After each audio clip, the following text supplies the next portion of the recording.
because this is a special topic and pertinent issue to address. We're going to do it. Thank you to everybody who is here in person and who has showed up on Zoom. I'm going to try not to be intimidated by how many of you there are. Oh, are you recording, Beatrice?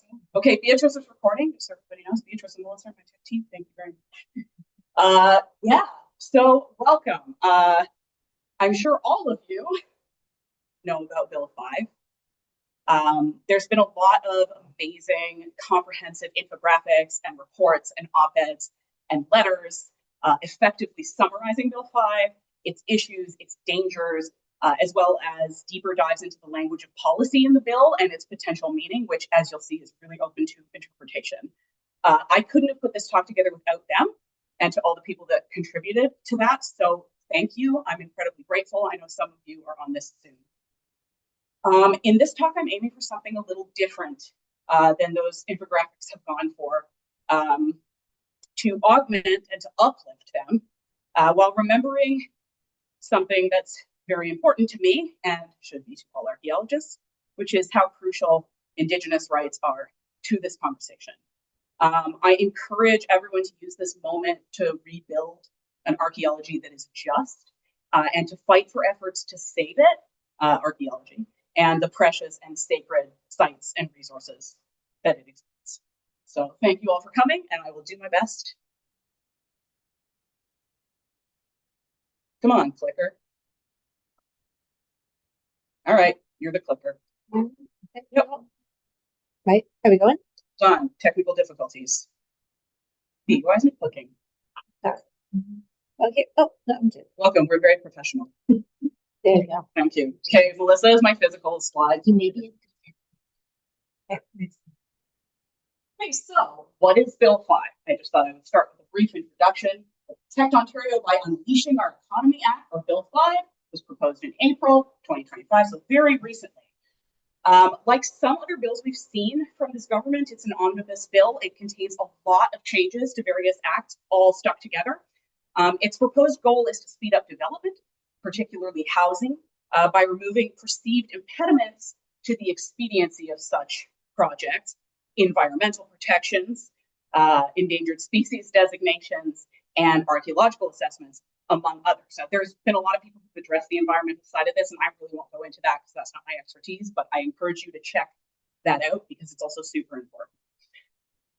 Of greatest relevance to Ontario archaeology, Bill 5 introduces modifications to the existing Ontario Heritage Act, which is sort of our only, but not, document that governs archaeology in this province currently.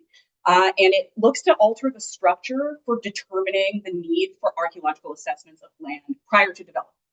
Those of you in CRM especially know how huge that is. Next slide. Thank you. Briefly, my goals of this presentation. I want to give a brief history of Ontario's heritage and archaeology legislation, highlight existing issues, because there are many, within archaeology here to contextualize the proposed changes to the Heritage Act, outline the dangers of Bill 5 to archaeology and to Indigenous rights, including the duty to consult, which we will discuss later, outline patterns and precedents that have already been set by previous omnibus bills proposed or passed by the current provincial government to clarify the intentions of Bill 5, because I think that'll help, and to outline efforts to address Bill 5, provide suggestions for individual action, and explore ways forward for archaeology here with a focus on justice and greater Indigenous influence over archaeology and heritage. Next slide. Okay, so with that last point, I just want to briefly touch on why are archaeology and Indigenous rights crucially intertwined. So as you can see, archaeological material culture, say here, it can be understood as a tangible expression of cultural heritage. It can't be fully understood apart from its tangible meanings, and that means a connection to the people. Archaeological studies have the potential to deepen understandings of the past and their connection to present living ancestors and their lifeways. Super important. In turn, Indigenous knowledge enhances archaeological depth and it creates a more holistic picture of the lives and the ways of past ancestors. So it's like a pretty big deal. As Paul Racher said recently in his op-ed about Bill 5, consulting archaeology is ensuring archaeological sites and cemeteries in Ontario are not destroyed by construction projects. Very important. Prior to the first draft of the Ontario Heritage Act in 1975, Indigenous sacred sites, material culture, and cemeteries got routinely bulldozed and destroyed with no consequences to those that destroyed them. This was devastating to communities and devastating to the archaeological record. The third point here, Indigenous activism has been responsible for most of the positive changes to archaeology. As we'll discuss later in this talk, subsequent updates to the OHA after the original document in 1975 and new related legislation that helps clarify archaeology and more detail and give it more teeth, if you will, mentioned Indigenous interests because Indigenous communities were pushing for inclusion in decisions on their heritage. This benefited archaeology and archaeologists, and it has for decades. That's why we have the CRM industry. That's why we have archaeology material. So giving Indigenous communities at least equal influence over their heritage and sacred sites, currently not the status quo in archaeology, which a lot of you know, but we will touch on, is the bare minimum for reconciling archaeology with justice. So I just want to frame that. Next. So I want to give some context with a brief history of heritage legislation. Next. So these are the foundational documents when it comes to legislating Ontario archaeology. The Heritage Act, as I said, begun in 1975, the most recent copy, 1990. The Ontario Planning Act, the Municipal Act, and the Provincial Policy Statement. Together, these manage the provincial land planning, development, heritage, and archaeology in the province. So a couple of notes on this before we move on. The Provincial Policy Statement, section 2.6.2, states that, quote, the development and site alteration shall not be permitted on lands containing archaeological resources or areas of archaeological potential unless significant archaeological resources have been conserved. Okay, so there's one. The Ontario Planning Act declares heritage management to be the co-responsibility of the province and its municipalities. Keep that in mind. Provincial government ministry that governs archaeology, currently the Ministry of Citizenship and Multiculturalism, or the MCM, as I will call it, they hold the power to apply the OHA and to regulate most on archaeology in the province through the standards and guidelines. The MCM wrote the standards and guidelines to address vagueness and gaps in the OHA. That's why they exist, because the Ontario Heritage Act was extremely vague. I will also mention they wrote it without consultation from Indigenous people. So I want to talk a little bit about the connection between all of these things. I want to situate it. Again, we were discussing how Indigenous activism pushed a lot of the changes that actually happened in Ontario archaeology to make it a little bit better since, you know, the 50s and 60s and 70s. So a lot of people consider the Ipperwash conflict in 1995 as a turning point for provincial relations with Indigenous nations. It was in the context of land development, land access, and heritage. So there was an archaeology component to that, which is interesting. So a direct result of that and the subsequent inquiry that happened by a Superior Court justice was pushing municipalities to address archaeology and policy. Prior to that, they had not done that, despite there being some kind of suggestion in those policies that said that they kind of had to manage it, co-manage it with the province. This is a really salient example, again, of how Indigenous activism has driven the government to acknowledge heritage and archaeological interests, and it did change archaeology for the better. The inquiry into Ipperwash was written by Superior Justice Sidney Linden in 2007. In his recommendation 26, he says the provincial government should encourage municipalities to develop and use archaeological master plans across the province. So that was reaffirming municipalities' role. And this happened. And while they are inconsistent, master plans, this development actually increased both awareness of archaeological issues and it created real frameworks for navigating them in municipalities. So arguably more archaeology got done slightly better. It's also worth noting that Linden's report after Ipperwash recommends changes to policy and governance throughout, but it doesn't offer any concrete solutions, policy or otherwise, that would prevent the continuation of land development and resource extraction that would result in the destruction or excavation with minimal consultation, which is essentially the same, of heritage and sacred sites and ancestral burials and material culture. Want to discuss the legislative role of municipalities again briefly. I know this isn't the most exciting part, y'all, so bear with me. Both the Ontario Heritage Act and the Provincial Policy Statement assign municipal governments responsibility to determine areas of archaeological potential heritage interests. So we talked about that a little bit, but these documents are both incredibly varied in their determination of archaeological potential and heritage value. There's actually no clear guidelines to determine them. Again, vagueness and gaps. So this has led to a lot of city and area specific master plans, as we mentioned, most of which are drafted by archaeological consulting firms / settler archaeologists paid for by these municipalities. The diffuse and contradictory combination of the Ontario Planning Act, the Ontario Heritage Act, and the standards and guidelines which came along to fill the archaeological gaps in the OHA. They create sort of a circular reinforcement of the colonial values that have always been present in archaeology and the inequities in it.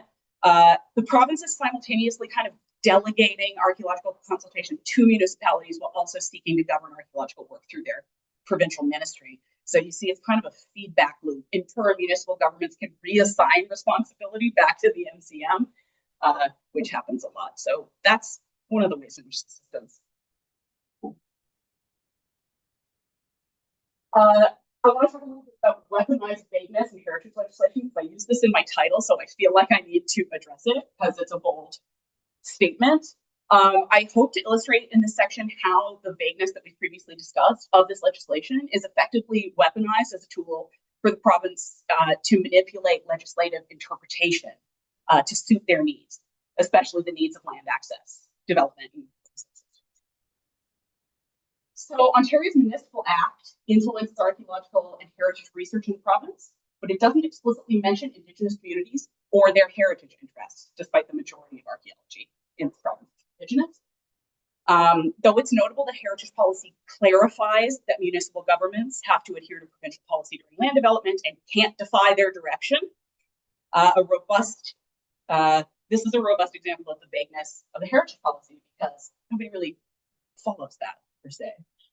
The original Planning Act discusses archaeology in Section 2D, describes any land planning must consider conservation of features of significant architectural, cultural, historical, archaeological, or scientific interest, while prohibiting erecting structures on land that is a site of significant archaeological resource.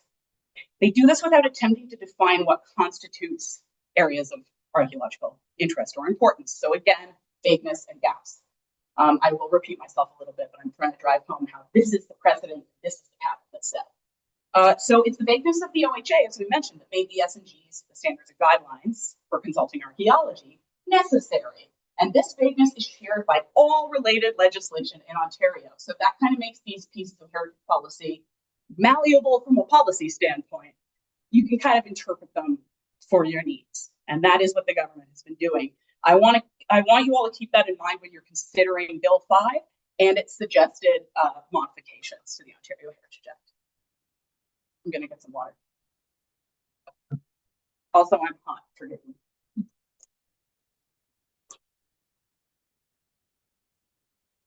Also important to explicitly discuss is the exclusion of Indigenous people from Ontario heritage.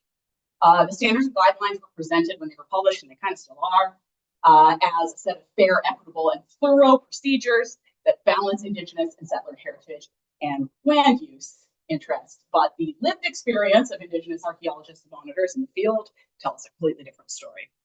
That's not often how it goes. But it's so inconsistent because there's nothing too clear about the policy or the guidelines that govern it.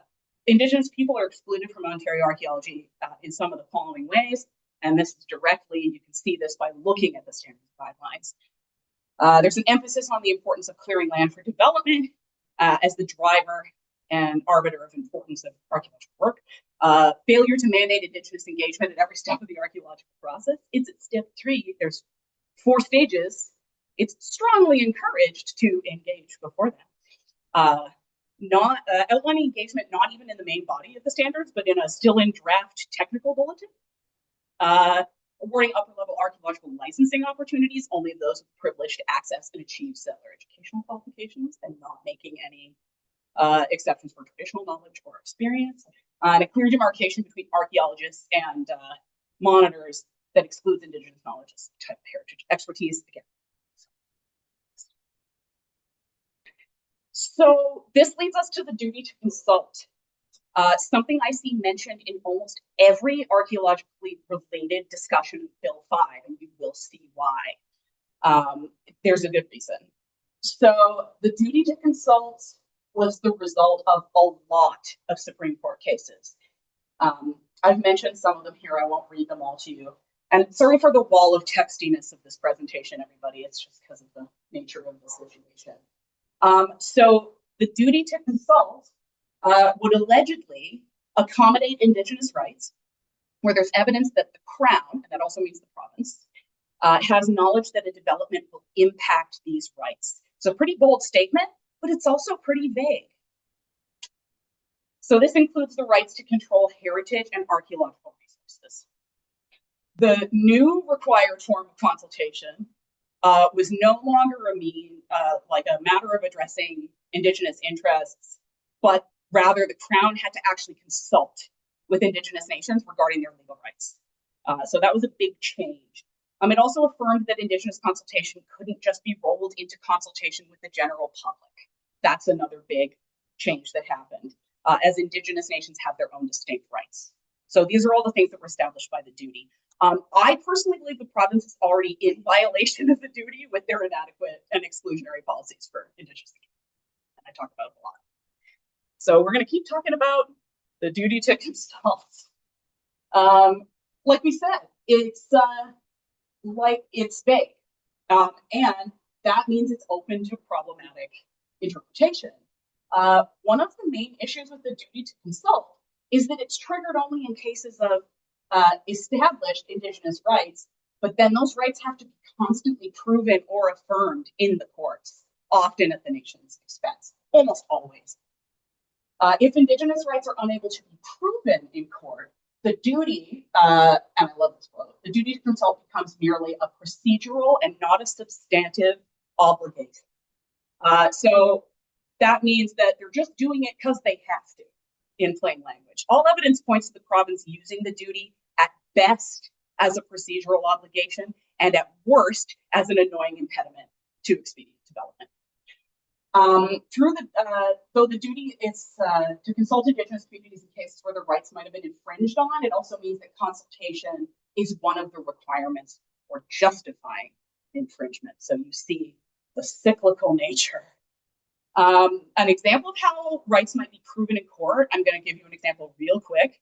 It can be seen in the case of the Silkwatan First Nation in BC. They had no formal treaty. A lot of Indigenous nations don't. They argued in court that they held title to an area of land.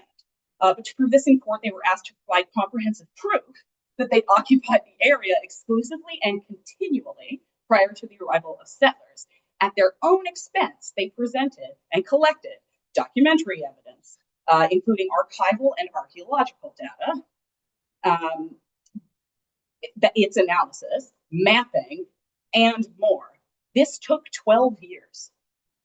They did successfully prove it in court, 12 years. And the amount of time, money, and effort that took. So that's what we're kind of looking at when we look at the duty to consult. I want you to keep that in mind when we talk about it in the context of Bill 5. Also worth mentioning, the duty only applies to the government's executive branch, not to the legislative branch, which means that it doesn't apply during the legislation development process. So nobody can take the government to court and say, you didn't ask us. That's not a thing yet. And while the government is, saying, oh, we'll consult with Indigenous nations, again, vague. What does that mean? Okay, one more on the duty to consult. This is where we're going to stop talking about it for a second. So the duty compels federal and provincial governments to meaningfully consult. Again, what does that mean? Indigenous nations to varying degrees of success. We're mentioning two areas of uncertainty One of them, the application of the duty by municipal governments, who we discussed have a large role in archaeology now, has yet to be settled in court. There's one case in the Ontario Court of Superior Justice that assumed that municipalities do bear the duty to consult. That one is John Fortman and Associates versus the Haudenosaunee Confederacy. But another case, Chiefs Council 2009, a British Columbia Court of Appeal, declared the opposite, which was the Neskinlitz, sorry everyone, ban versus Salmon Arm in 2012. As of today, no Supreme Court ruling exists on this topic, but it has been tested in court.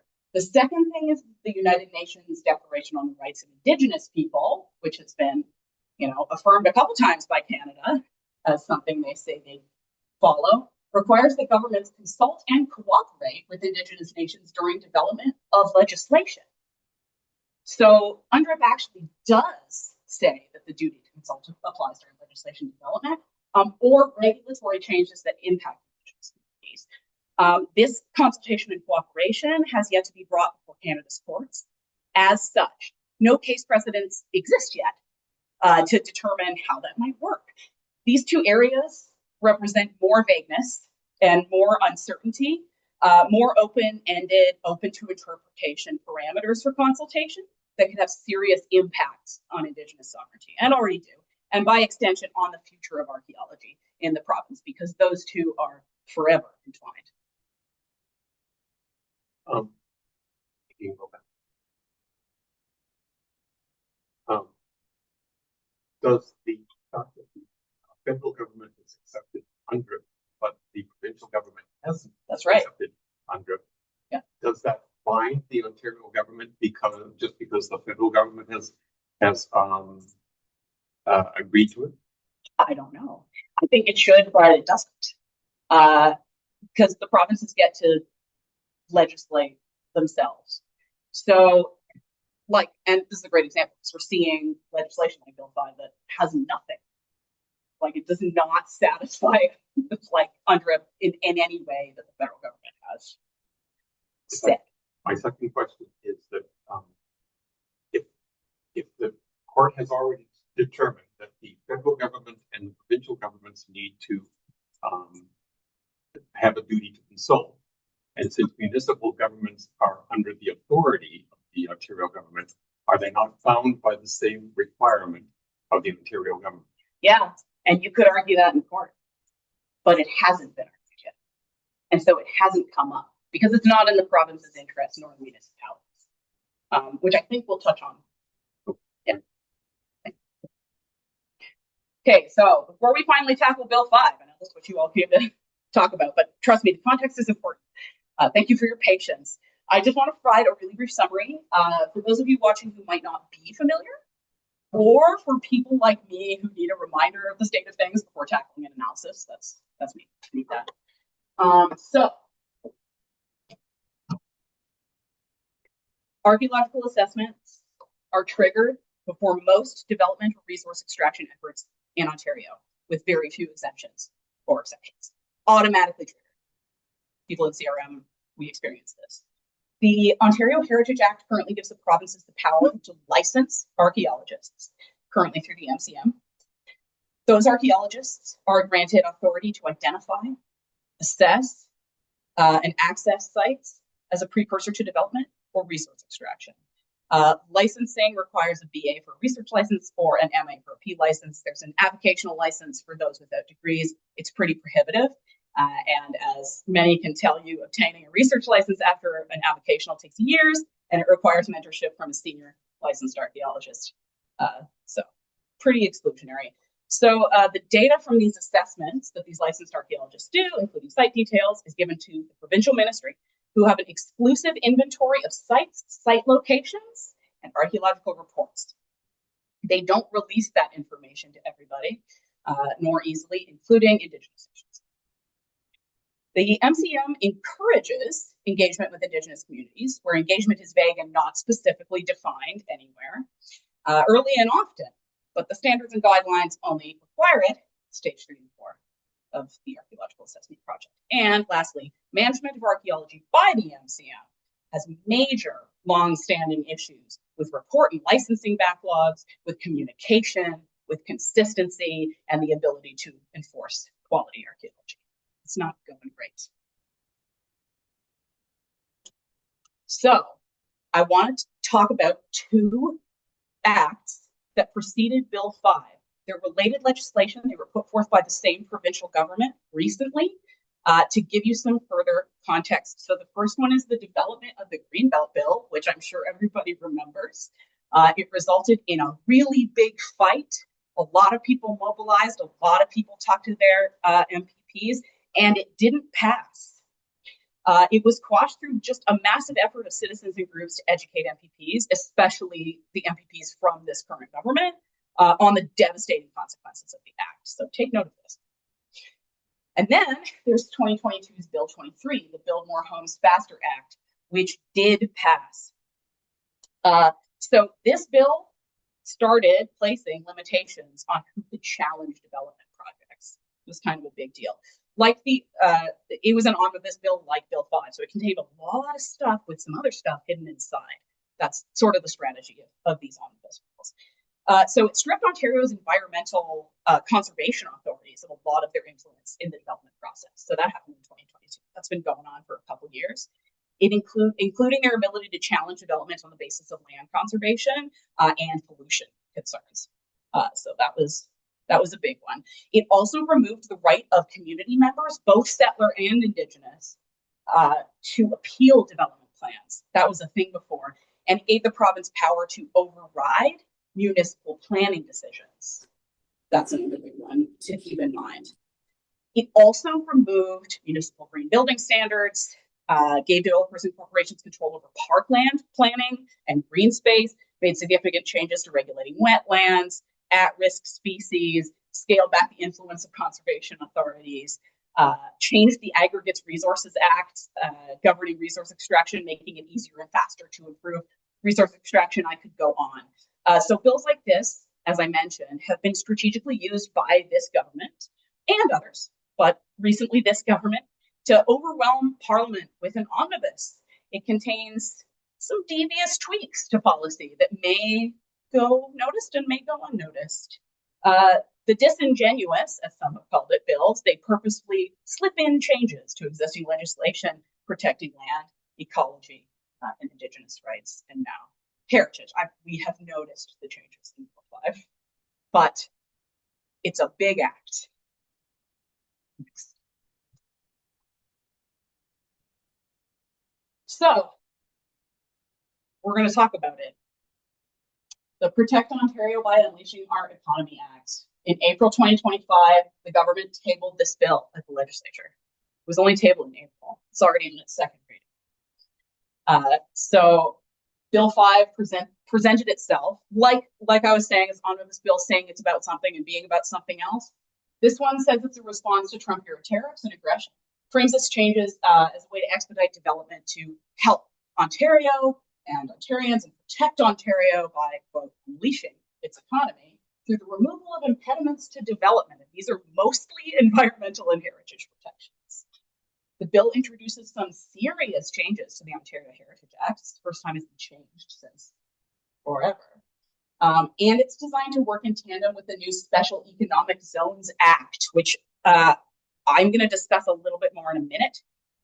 This bill currently has the support of almost 2/3 of the Ontario legislature. I know because I watched it live pass to the second reading. Melissa saw. I was very sad. Next.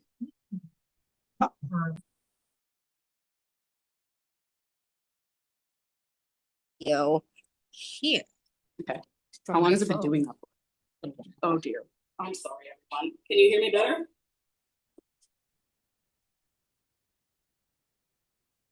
What is the word of the people? I don't know. Hey, Zoom folks, indicate in the chat if you can hear me clearly. Yeah, all right. Thank you, Kate. Okay. Okay, so Bill 5. 3 changes and 1 not change to the Ontario Heritage Act Schedule 7, which governs archaeology. So, what has changed? This is a brief overview. So if you want more specific details, the body of the bill is available online. And there's been a lot of infographics, like I said at the beginning, that break down the policy stuff really, really well. I'm going to do a bit of a briefer discussion of that because of my theme and trying to contextualize it. So what has changed? There's changes to the inspections of archaeological sites. I won't go into this too much. It's diffuse. And more importantly, it's something the MCM currently almost never does. They're supposed to be able to show up and inspect the quality of the work. I've never seen them do it. I'm sure they've done it a couple times. It's unclear if Bill 5 intends to increase inspections or simply change what can do them. So, exemptions. Bill 5 introduces new powers that can exempt properties from the Ontario Heritage Act's requirements for archaeological assessment. This is the big one that a lot of archaeologists are like really concerned about, and they should be. So these exemptions include transit, housing, health and long-term care, other infrastructure, undefined, but could include hydro, gas, water, sewer, roads, and such other priorities as may be prescribed. So everything is on the table. That's a big deal. Special economic zones, I promised you I'd talk about this.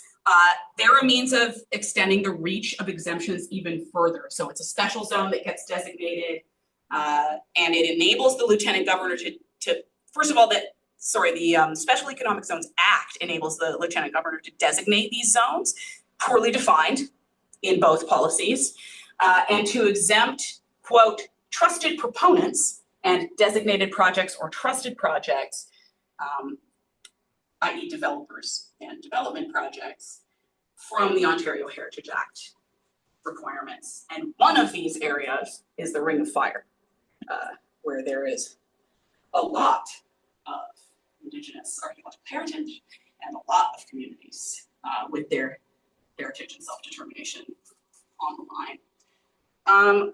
What has not changed is that the bill, whether intentionally or not, and we legitimately don't know, doesn't alter the requirement for Indigenous consultation. But what are the implications of this? So this could have a lot of implications, and one of them is shifting the onus of asking for archaeological assessments to the nations almost entirely. It's unclear whether the bill intends to uphold the duty to consult. I've seen this debated, and many of my lovely, intelligent colleagues continue to debate this, and I do not know the answer, or if it'll lead to tons of court cases that test the duty, as we previously talked about here. Or worse, blatantly challenge the Indigenous right to self-determination, that's under Section 35 of the Canadian Constitution Act. So that could happen.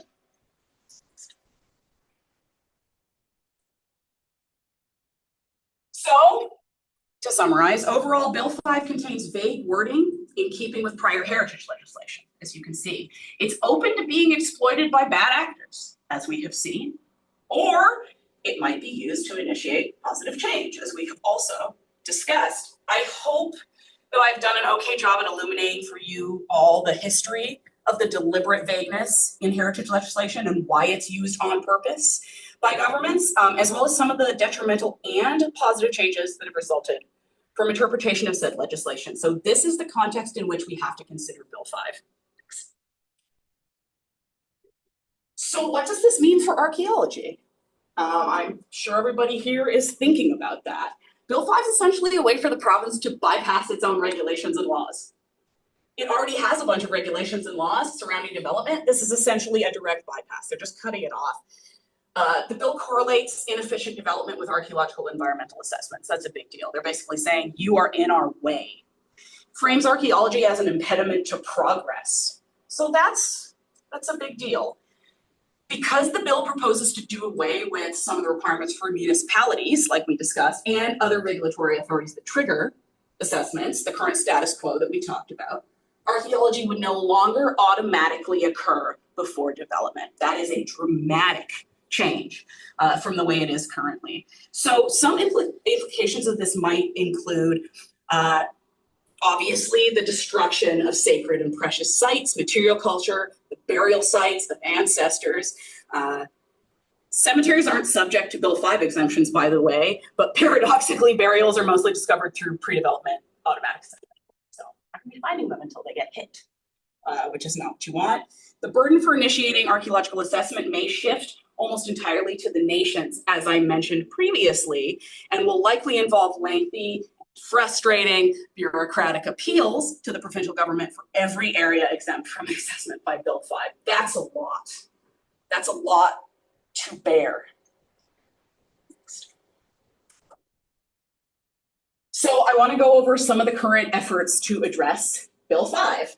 I just put a couple up here for you to see, but I'm going to talk about them in more detail. So next slide. Oops. So disclaimer, this isn't all of them. There have been more since I arrived in this room to talk to you. People are doing things, and this is great, but here's some examples. Letters to the MCM, to Graham McGregor. I can give you his email address, by the way. And many MPPs from groups, individuals, including a large group of concerned settlers and Indigenous archaeologists and monitors, of which I am a member. The Chiefs of Ontario Leadership Council, that's all the Indigenous Chiefs of Ontario, convened specially to discuss the bill, and they issued an official statement with their concerns. You can read it online. Several Indigenous nations, including the Mississaugas of the Credit First Nations, Six Nations of the Grand River, have released statements with their concerns, and Six Nations is also preparing a major press conference. Newspaper articles and op-eds on the threats of Bill 5 to archaeology, including a piece by ARA's Paul Richer. You can also read it online. Highly recommend. TV interviews with concerned archaeological professionals, most recently 2 days ago by Scarlett on CBC. Thank you, Scarlett. Comprehensive infographics and social media posts by both archaeological organizations like the OAS, but also many CRM companies. Leona 3000 Archaeology Division has escalated the Bill 5 issue to the Canadian Labour Congress, which oversees all labor organizations in Canada. These organizations have significant influence over MPPs and MPs. And response from their higher-ups to this issue in these organizations has been strongly supported. And the OAS, informing members actively, we're preparing an official statement and assisting in compiling a comprehensive document, which I have read some of, and oh boy, it helped me understand this. So thank you everyone who contributed to it. It's meant to help parse the confusing and vague policy content in Bill 5. So those are some of the things that are happening on a larger scale. I also want to talk about how Bill 5 gives us opportunities for change. This might be an opening to address the issues that are wrong with archaeology, some of which we discussed. There's been a lot of previous attempts to discuss these issues with the ministry in particular, with little to no effect.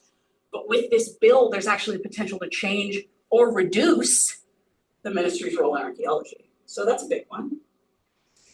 The bill's shifting of assessment triggering to the nations, while that could be an issue for capacity and other things, but it could be an opportunity to transition archaeology towards a more collaborative and just practice that is Indigenous-led. Those of you who know me know I've been working very hard on that.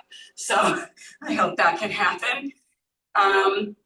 Conventional provincial governance of archaeology prioritizes the fulfillment of provincial objectives as laid out in the Heritage Act and the associated policies under the oversight of the Archaeology Program Unit. So that's the Archaeology Division of the MCM. I like to just generalize and say the MCM, but it really is the APU, the Program Unit. So where they exist, Indigenous involvement requirements have been attached to pre-existing process. They're an afterthought that provides the guise of meaningfully fulfilling the province's duty to consult without substantially doing so, as we discussed prior.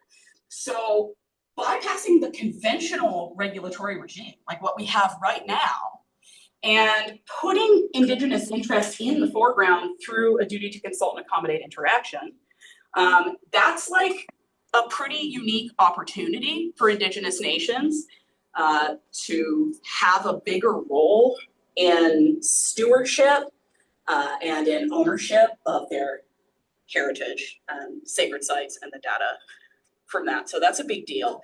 Another thing, using special economic zones as pilot projects, the nations could propose through the duty to consult how their heritage concerns could be addressed in these areas, which hasn't really happened before. Another thing is that the Lieutenant Governor could recognize an Indigenous community's willingness to act in the role of the MCM. The MCM isn't doing archaeological assessments anymore or determining them. That leaves a gap. So it could provide guidance on archaeological methodologies and reviewing them, reviewing the resulting reports, something that many nations already do. So they know how to do it. So essentially, Bill 5 might pave the way for Indigenous nations to fill these massive gaps in archaeology created through provincial government exemptions. I want to be clear and say that I don't think that is the intended purpose of the exemptions or the bypass. I think it's an incidental thing that results from the vagueness of the legislation. And again, I don't know what's going to happen. Could result in court challenges that are not good. But I did want to discuss this because this is nuanced and this is complex and this might be an open door. So what can you as individuals do? I ask myself every day. So as I said, Bill 5's passed first reading. It's open for comments until May 17th. I know that's 2 days, but at least there's still 2 days, 11:59 p.m. That's this Saturday, everyone. Scan the QR code in the slide to access the comments page and make your voice heard if you haven't already. You can email or call your local MPP. Remember, it was an intense campaign of educating MPPs that stopped the Greenbelt Act. Just want to say that. Also, there's 2 public hearings in the legislature on Bill 5 on May 22nd and 26th. There was a period to apply to try to speak, and a bunch of us applied. I don't know if anyone's heard back, but those are happening and the public can participate. I want to talk about using this moment of change to advocate for justice in archaeology, something we've kind of been talking about through this whole presentation. There is no archaeology in this province without the Indigenous nations of Ontario. It doesn't exist. So as discussed, the current status quo of archaeology excludes Indigenous people from a meaningful role in their own heritage. It just does.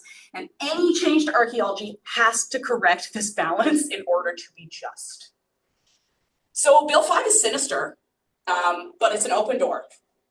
And archaeologists need to use this moment as an opportunity to combat the current problems and inequities and the injustice in the discipline. The bill's likely to pass. 2/3 of the legislature supported it on first reading. It's likely to pass. So all our efforts increase the likelihood that it could pass with crucial changes. If it passes without change, the allyship between settler archaeologists and Indigenous archaeologists and Indigenous communities is more crucial than ever for protecting archaeological resources, sacred sites, ancestors, precious resources. This will be more necessary than ever to have a more united front on this.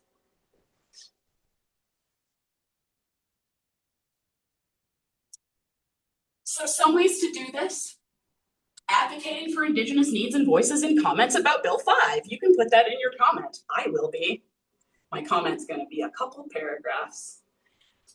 Supporting communities' needs for changes to legislation and guidelines governing archaeology. This is a huge change.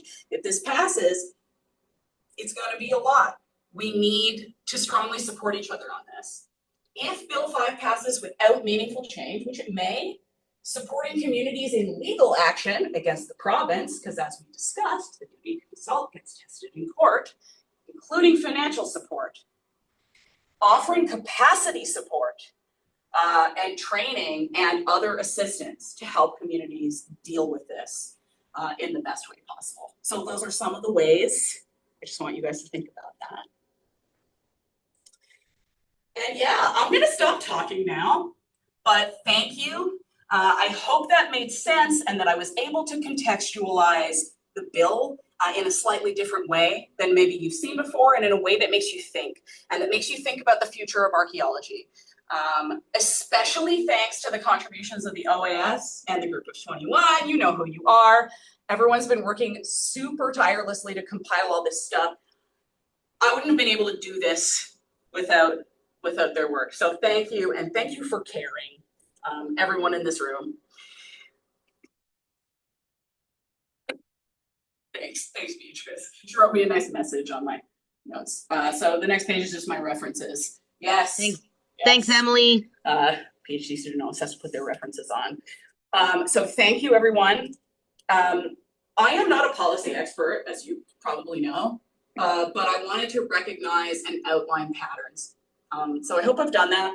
And so instead of like a traditional question period, which we usually do, I wanted to kind of have a discussion. So have it be more of a dialogue. I know this is going to be kind of a challenge with Zoom and in person. So if anyone has any comments, I've got a couple of techie assistants here to read them out. We also had a quick question about slides. Would it be available to folks to look through? Yes, I can provide the slides and the notes, and we've also recorded it. I'll figure out the best place to post that. I'm not actually sure. Laura has a question. Yeah. So sweaty, you guys. Okay, can you hear me okay? Yeah, that's being recorded. It's coming through my computer, so let's see. Okay, maybe I can, yeah. So I just wanted to also highlight Bill 17. We've been really focused on Bill 5. And Bill 17 is aimed at municipalities, also associated with infrastructure, housing, transit, and changing regulations and what they're able to do. So sort of just, we're going to focus on Bill 5 today. I'm not going to overwhelm all you guys with new stuff, but it's constant every day. And it feels like a game of crazy whack-a-mole. So, you know, this is absolutely so important. Thank you so much. And Josh Dent for parsing things out for the group of 21 for the legislation stuff. Because yes, I couldn't have done this without Josh. He helped me understand many things. Yeah, he went through it with a fine-tooth comb, right? So it makes a big difference. This discussion about kicking open the door has been really great. So yes, everybody, please reach out to your MPPs. It makes such a big difference. Please respond to the ERO. And we'll be continuing this conversation well after that ERO period is closed, yes, because we have more moles to bop. So thank you, Emily. Thank you, Laura. Yeah, I emailed Josh. Josh reached out and was like, do you want to chat? Like before you're talking, I was like, yes. And then I was doing 80 million things and we didn't get to talk, but I did email him before this and thank him. But I do want to thank him again. Josh Dent, real MVP. I wouldn't have understood a lot of the policy stuff without the stuff he wrote down. So pivotal.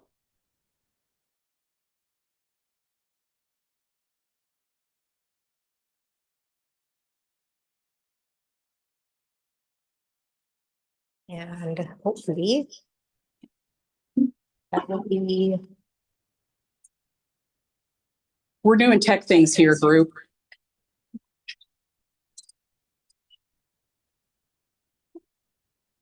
I stopped sharing this. I put it on the screen. Yeah. All right. Takes a village, everyone. Can you hear out of this? Let's hope so.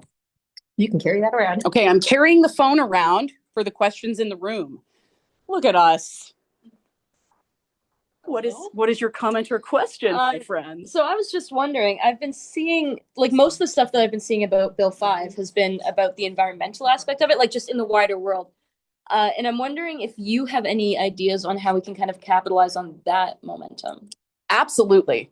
And I think that there's a lot of intersecting care and interest there. And actually, there have been a couple, well, more than a couple. There's a couple that I know about, and I also know that there's more, but there have been some efforts to kind of connect those things.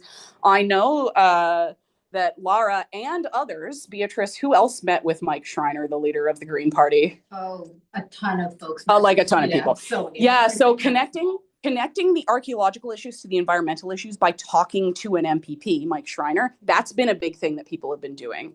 And I think that stuff like that will help. But yes, I think trying to emphasize like how those two things support each other, because also archaeological assessment and ecological assessment are often intertwined, right? And especially because both of them come before development, but that's not the only reason. It's because both are sacred and precious things.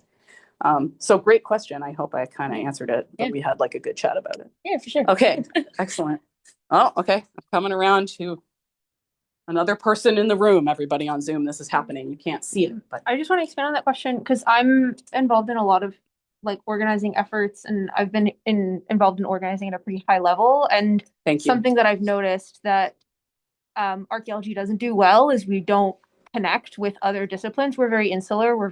Archaeologists talk to other archaeologists, and we don't talk to other You're people. so right about that. I'm just kind of wondering, because like I'm wondering what the kind of strategy is at the OAS level of like who to reach out to, because I know of a few different like environmental firms that would have lawyer resources that will be bringing forward court challenges, and archaeology doesn't have those resources to do that, but we do have the resources to support and uplift those challenges. And I'm just wondering who the OAS has been in contact with. That's a great question.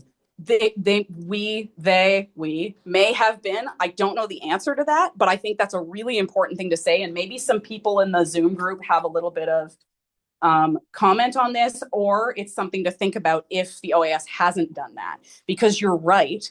All this talk about capacity, that's another thing. What's our capacity? Yeah. And how do we build our capacity to deal with some of this stuff? And yeah, you're right. Big environmental groups have the influence, they have the financing, they have the public's eye to a degree that archaeology sometimes doesn't. I think that to some degree, the way to bridge that gap is through Indigenous communities, because environmental archaeology is something that's addressed by both. And I expect to see that mentioned in some of the press releases that are coming. But yeah, so far, I mean, reaching out to big organizations, the Canadian Labour Congress is a big one, but some of the other ones, I'm not sure. But I hope that is happening. Does somebody have a comment? Laura's got her hand up. Yeah. Okay. Sorry, if I could just like quickly clarify, it would be great to know like if there's any avenues like that the OAS are interested in pursuing for connecting with people, and also like if anybody has any specific organizations they know the OAS has been in contact with. That would be great to know.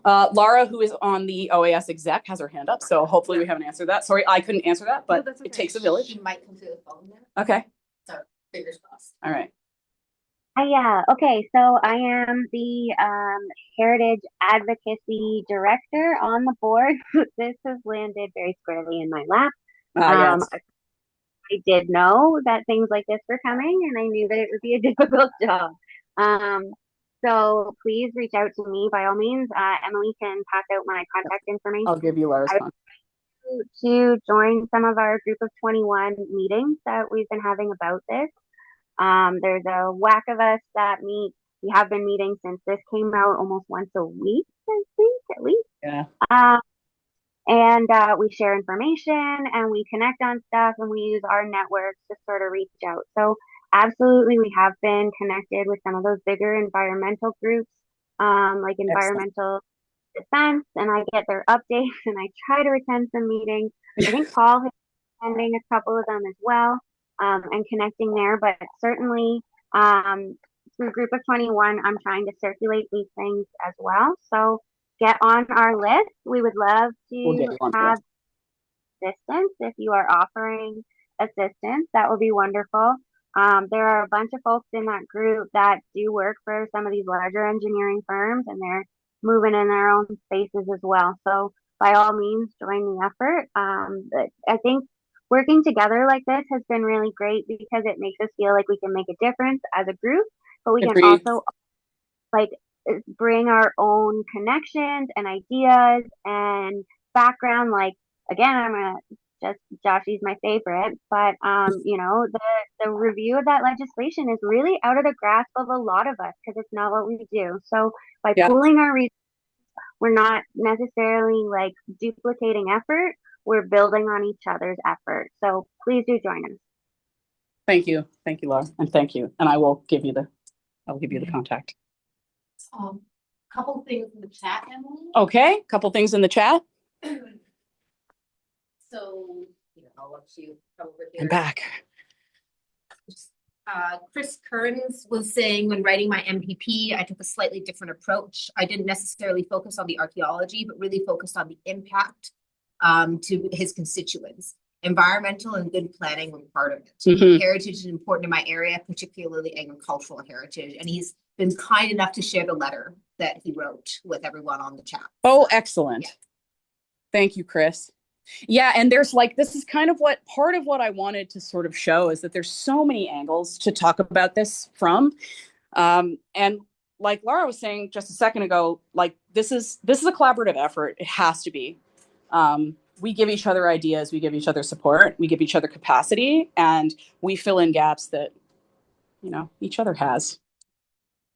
One other question for you, Emily, from Victoria is, what are your thoughts about the timelines around receiving order in council from the Lieutenant Governor, and would help limit the use of exemptions?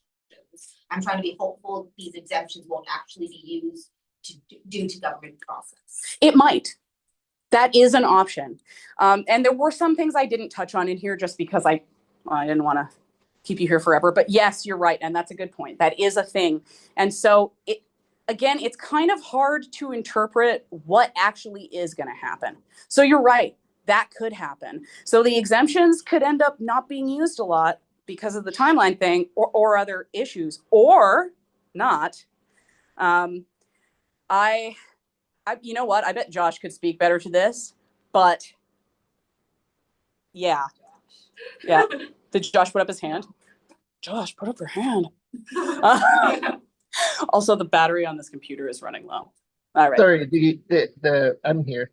So the question is about whether or not timelines around receiving order in council from the Lieutenant Governor, and if that would be helpful to limit the use of exemptions. To limit the exemptions, yes. It's possible. I think what you'll see more likely are they've set up a couple of different, I guess, potential limitations. Again, the legislation's vague. Most legislation is, it kind of enables the regulations and policies that follow. I think what they've introduced as part of these changes is they can create criteria for those exemptions. So I think those will be coming. And those will be kind of where the details are, and it'll be probably a bit more specific. And those will likely, the criteria for exemptions will be through something like regulation, which will limit how these roll out. So that could be timelines, that could be restrictions on areas, that could be all sorts of, any amount of restrictions. So I think the development of those criteria, if Bill 5 passes, is going to be critical. Yep. And that those will be the kind of tools that could be put in place to restrict how often these are used and how they could be abused even. Yeah. Thank you, Josh. Thank you for helping answer this.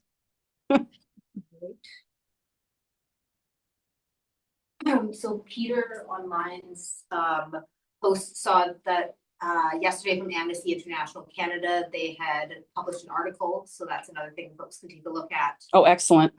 Also, his colleague had a discussion with the president of ICOMOS at the ICAHM meeting in Chile today regarding Bill 5. Great. ICOMOS is willing to release a heritage alert, do media and write letters to ministers. He'll discuss with Laura to get the relevant details and prepare a dossier for ICOMOS. Yes, I feel like Jim mentioned this to me too, and it didn't make it onto the slide. I'm sorry, but yes, and that's a big deal because that's the international designator of heritage sites on the planet. Mm-hmm. So that's great. So ICOMOS, check that out, and that's good. Another organization with clout, yeah, and a heritage one. Hey, we have some. Yeah. Anyone else have any comments or questions or things they'd like to bring up? Again, thank you, everybody, for participating in this and for bearing with a sweaty me. Jackie and Jim, or the power to grant an exemption could be delegated down to the staff level. That's the danger of the vagueness in that bill. Yes, okay. They mentioned that. Yeah. Yeah, again, vagueness used in policy leads to open to interpretation situations. And because of the huge changes introduced in this act, like there's a reason it's scary. Because kind of anything could happen. Anyone else? Chris notes that Ichabod Canada is very understaffed and overwhelmed most of the time. So the more that we can do to help, the better. Yes. So collaboration. Okay, so reaching out to them to offer capacity support. Yeah. How does one do that? Well, I'm looking at you. Yeah. This person right here at the back of the room. Those online, there is a human here who can help us with that in this room. But I'm sure there's also others on the Zoom. So yeah, connect, get those contacts. We got to work together to do this in like a big way, maybe a bigger way than archaeology has ever had to do before. Again, strong allyship. Just noting sorry. No, you're good. Just noting that there are some other national level archaeology organization efforts that are taking a look at this. So like the CAA is kind of, I think, just starting to look at it and Yes. gonna follow the lead of the OAS. Yeah, they don't have a statement yet, but they will, I'm sure. I think somebody mentioned this the other day. No, yeah, we're on the advocacy committee. Excellent. So y'all know. And then it was Beatrice who mentioned it. That's also the recently formed Canadian Cultural Resources Association has had 2 meetings discussing this and have also been talking about ways in which to engage in government kind of relations to work on advocacy on these kinds of issues. So there are some national level organizing efforts that I would encourage everybody to talk to each other. Yes. Don't duplicate efforts. Yeah. Very good point. Thank you. Lars also added an email that folks can request to be tuned into the 21 happenings. So if folks in the room want that email, that's on the chat here. Do you want to, how do we do that? Do you want to just write it down? Okay, we're just going to write it down. Old school. Yeah. Anyone else? Chris also notes the National Trust for Canada discussed this yesterday and will be putting up a notice similar to their efforts for Bill 23. Excellent. I think I'm caught up. You're being phone called. Can you still hear me? Nope.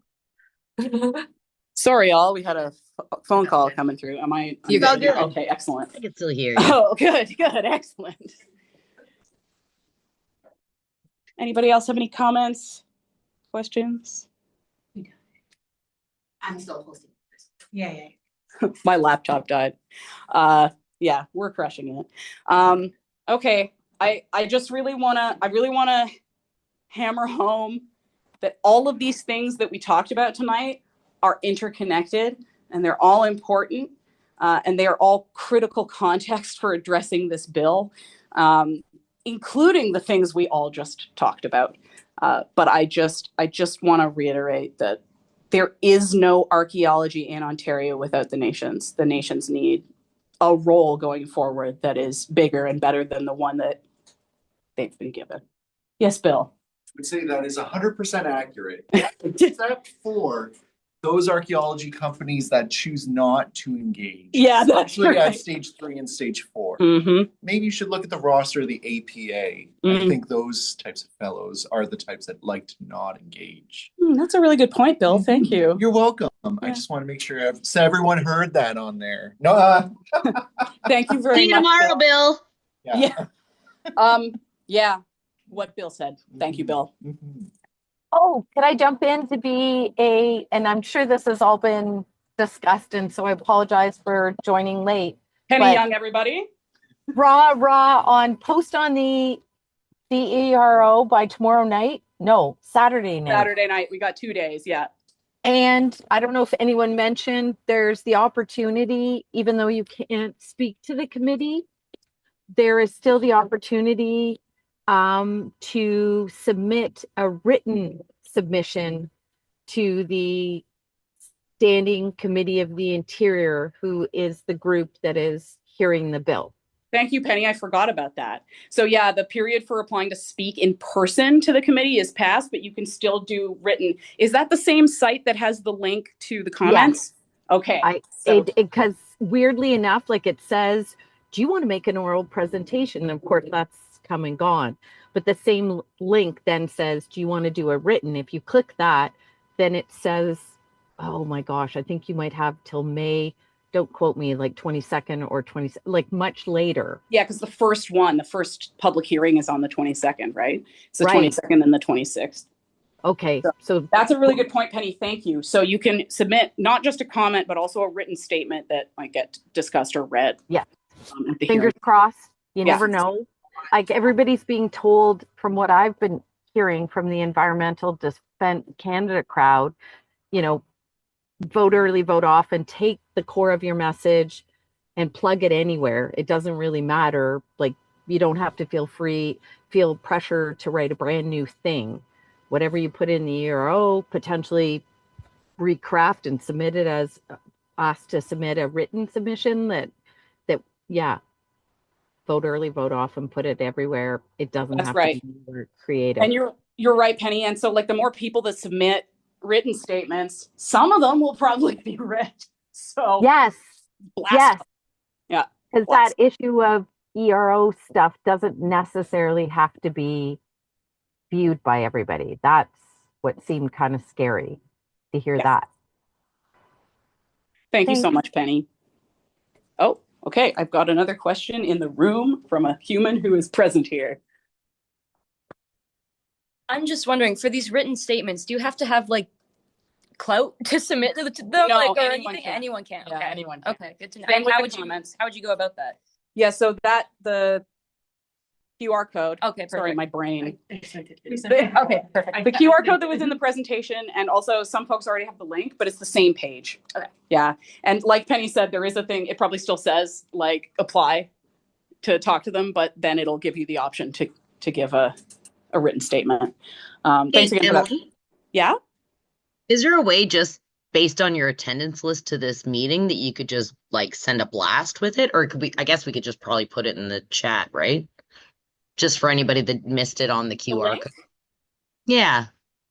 Can we put that in the chat? Beatrice, my tech genius. I was making it much harder than it had to be. We can just put it in the chat Hey, rather can than someone in this group put it in the chat? I bet somebody can. Yeah, I probably could too. Okay, I'm gonna mute myself now. Sorry, guys. No, you're good. You're good. Yeah, the QR code would also work. I just put the link for participating in the committee in there. Thanks, Chris. Okay, Chris did it. Thanks. Yeah, takes the village, right? Thank you, everybody. Anyone have any other comments or things they want to talk about? What's our chat saying? I think we're pretty people in this room. It's saying thank you. Thank you, Emily. Okay, yeah. You're welcome. Yeah. Thanks, everyone. Yeah, thanks for thanks for showing up. I feel like I've built my work on the backs of a lot of humans who are in this room and aren't in this room and are on the Zoom call and aren't on the Zoom call. But again, this is a team effort. So I hope that I was able to give like a little bit of a perspective that maybe isn't being shown in the infographics, and that can kind of give us some food for thought going forward, because we need justice. Okay, we just do. And this is a moment. It's a scary moment, but it's a moment. So let's seize it. Okay, thanks, everybody. Yay, thank you, Emily. Thanks, Emily. Bye, Emily. Thank you. Great job. Thanks, everyone. Bye.